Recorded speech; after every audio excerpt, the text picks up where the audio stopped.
I tell teachers that we are not, it's not an ordinary profession. It is a destiny molding profession. You have the destiny of a human being in your hands. You can make or mar that destiny. A teacher can tell a child, you know nothing, you can be nothing, and it sticks with that child, and it remains the fixed mindset of that child that I'm nothing, I'm nobody, I cannot achieve anything. And another teacher can speak to the same child and say, you're great, you're awesome, you can learn, you didn't get it this time, but you would get it next time, you're developing, you're growing, you know, and that child will just completely change. That is transformational, that is magical, and only a teacher can do that. There are private schools that are doing nothing. They just collect money from parents, they give children answers in exams just so that they can maintain their name.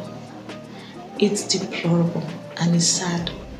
We have children in this country who have never been to school, who would never go to school in this time and age. We're not talking about them doing robotics.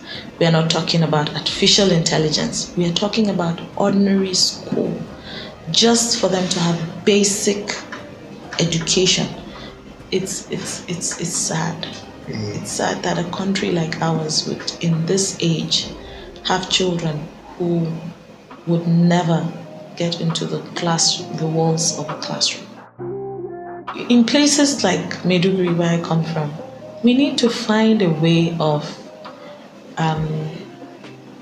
reaching the unreached.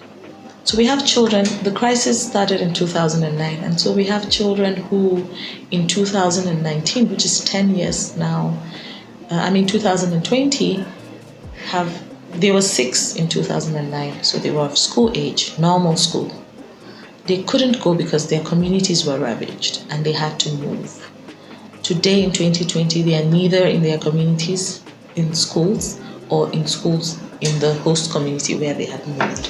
And they are probably, they were 6, they are probably 16 or 17, and they will never have an opportunity to go to school.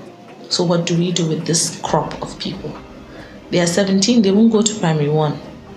They would not be able, unless somebody speaks to them or makes them to understand how important it is, they would not go back to school at 17. What kind of education should we do for this group of people? Would it be vocational skills in addition to basic literacy and numeracy? Would it be normal basic literacy and numeracy? What do we do to accelerate learning for this crop of people? I don't know if people are thinking about it, but I am. If we don't do something about them, then our children will wake up to a terror that these ones would create.